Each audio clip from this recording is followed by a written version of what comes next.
Ladies and gentlemen, the very word secrecy is repugnant in a free and open society, and we are, as a people, inherently and historically opposed to secret societies, to secret oaths, and to secret proceedings.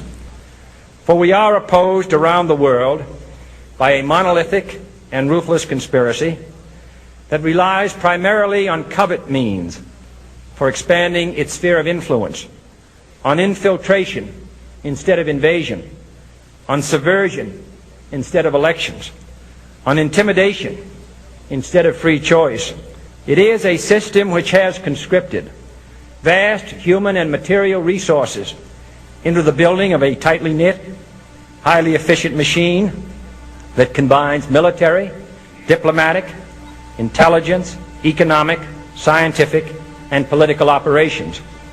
Its preparations are concealed, not published. Its mistakes are buried, not headlined.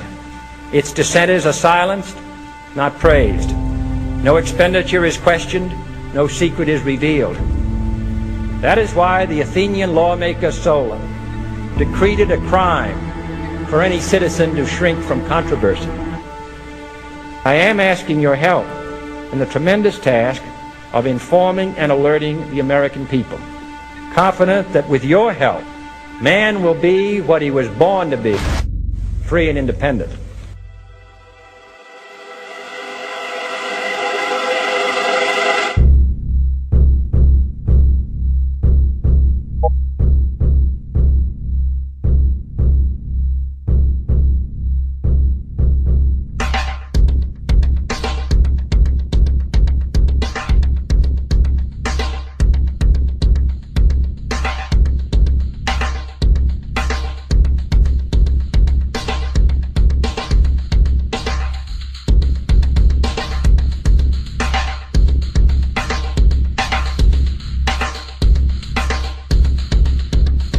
In 1775, the American Revolutionary War began as the American colonies sought to detach from England and its oppressive monarchy. Though many reasons are cited for the revolution, one in particular sticks out as the prime cause: that King George III of England outlawed the interest-free, independent currency the colonies were producing and using for themselves, in turn forcing them to borrow money from the Central Bank of England at interest, immediately putting the colonies into debt. And, as Benjamin Franklin later wrote, the refusal of King George III to allow the colonies to operate an honest money system which freed the ordinary man from the clutches of the money manipulators was probably the prime cause of the revolution. In 1783, America won its independence from England. However, its battle against the central bank concept and the corrupt, greed-filled men associated with it had just begun. So what is a central bank? The central bank is an institution that produces the currency of an entire nation. Based on historical precedent, two specific powers are inherent in central banking practice: the control of interest rates and the control of the money supply, or inflation. The central bank does not simply supply a government's economy with money, it loans it to them at interest. Then, through the use of increasing and decreasing the supply of money, the central bank regulates the value of the currency being issued. It is critical to understand that the entire structure of this system can only produce one thing in the long run: debt. It doesn't take a lot of ingenuity to figure this scam out. For every single dollar produced by the central bank is loaned at interest. That means every single dollar produced is actually the dollar plus a certain percent of debt based on that dollar. And since the central bank has the monopoly over the production of the currency for the entire country, and they loan each dollar out with immediate debt attached to it, where does the money to pay for the debt come from? It can only come from the central bank again, which means the central bank has to perpetually increase its money supply to temporarily cover the outstanding debt created, which in turn, since that new money is loaned out at interest as well, creates even more debt. The end result of this system without fail is slavery, for it is impossible for the government and thus the public to ever come out of the self-generating debt. The founding fathers of this country were well aware of this.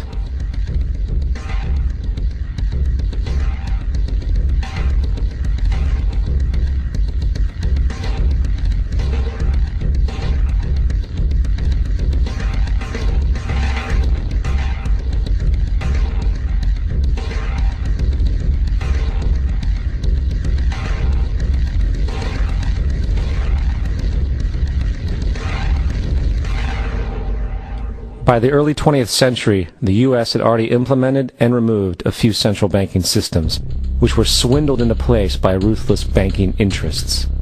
At this time, the dominant families in the banking and business world were the Rockefellers, the Morgans, the Warburgs, the Rothschilds. And in the early 1900s, they sought to push, once again, legislation to create another central bank. However, they knew the government and public were very weary of such an institution, so they needed to create an incident to affect public opinion. So, J.P. Morgan, publicly considered a financial luminary at the time, exploited his mass influence by publishing rumors that a prominent bank in New York was insolvent or bankrupt. Morgan knew this would cause mass hysteria, which would affect other banks as well. And it did. The public, in fear of losing their deposits, immediately began mass withdrawals.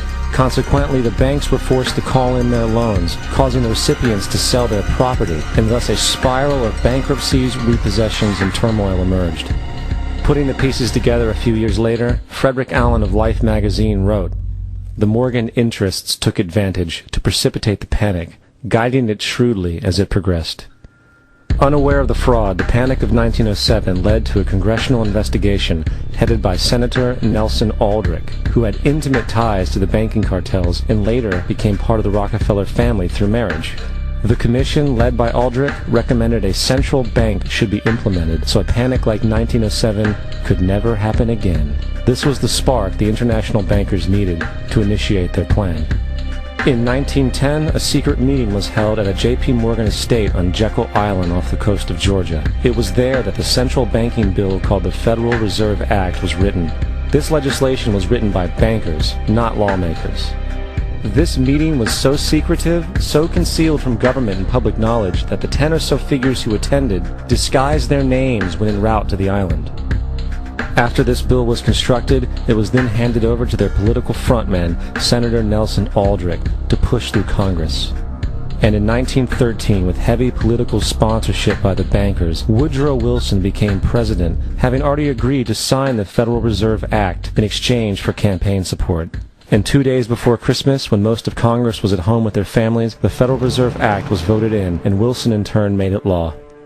Years later, Woodrow Wilson wrote, in regret,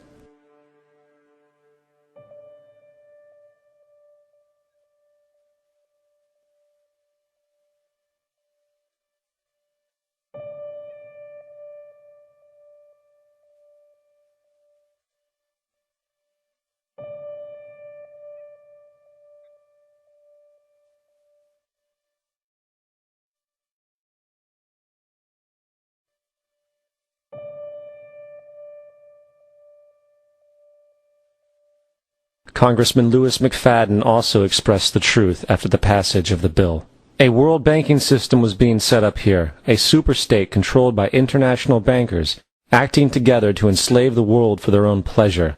The Fed has usurped the government.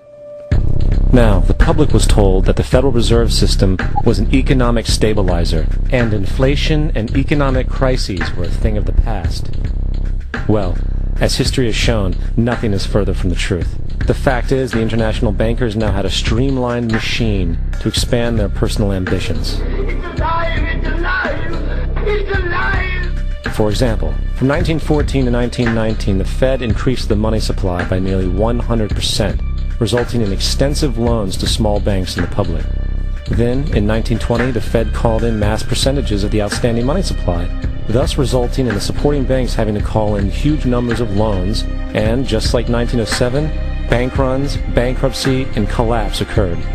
Over 5,400 competitive banks outside of the Federal Reserve System collapsed, further consolidating the monopoly of the small group of international bankers. Privy to this crime, Congressman Lindbergh stepped up and said in 1921, "Under the Federal Reserve Act, panics are scientifically created. The present panic is the first scientifically created one, worked out as we figure a mathematical equation." However, the panic of 1920 was just a warm-up. From 1921 to 1929, the Fed again increased the money supply, resulting once again in extensive loans to the public and banks. There was also a fairly new type of loan called a margin loan in the stock market. Very simply, the margin loan allowed an investor to put down only 10% of a stock's price, with the other 90% being loaned through the broker. In other words, a person could own $1,000 worth of stock with only $100 down. This method was very popular in the roaring 1920s, as everyone seemed to be making money in the market. However, there was a catch to this loan. It could be called in at any time and had to be paid within 24 hours. This is termed a margin call, and the typical result of a margin call is the selling of the stock purchased with the loan. So, a few months before October in 1929, J.D. Rockefeller, Bernard Baruch, and other insiders quietly exited the market, and on October 24th, 1929, the New York financiers who furnished the margin loans started calling them in masse. This sparked an instantaneous, massive sell-off in the market, for everyone had to cover the margin loans. It then triggered mass bank runs for the same reason, in turn collapsing over 16,000 banks, enabling the conspiring international bankers to not only buy up rival banks at a discount, but to also buy up whole corporations at pennies on the dollar. It was the greatest robbery in American history. But that didn't stop there. Rather than expanding the money supply in order to recover from this economic collapse, the Fed actually contracted it, fueling one of the largest depressions in history. Once again outraged, Congressman Louis McFadden, a longtime opponent of the banking cartels, began bringing impeachment proceedings against the Federal Reserve Board, saying of the crash and depression, it was a carefully contrived occurrence. International bankers sought to bring about a condition of despair so that they might emerge the rulers of us all. Not surprisingly, and after 2 previous assassination attempts, McFadden was poisoned at a banquet before he could push for the impeachment. Now, having reduced the society to squalor, the Federal Reserve bankers decided that the gold standard should be removed. In order to do this, they needed to acquire the remaining gold in the system. So, under the pretense of helping to end the Depression, came the 1933 gold seizure. Under the threat of imprisonment for 10 years, everyone in America was required to turn in all gold bullion to the Treasury, essentially robbing the public of what little wealth they had left. And at the end of 1933, the gold standard was abolished. If you look at a dollar bill from before 1933, it says it is redeemable in gold. You look at a dollar bill today, it says it is legal tender, which means it is backed by absolutely nothing. It is worthless paper. The only thing that gives our money value is how much of it is in circulation. Therefore, the power to regulate the money supply is also the power to regulate its value, which is also the power to bring entire economies and societies to its knees.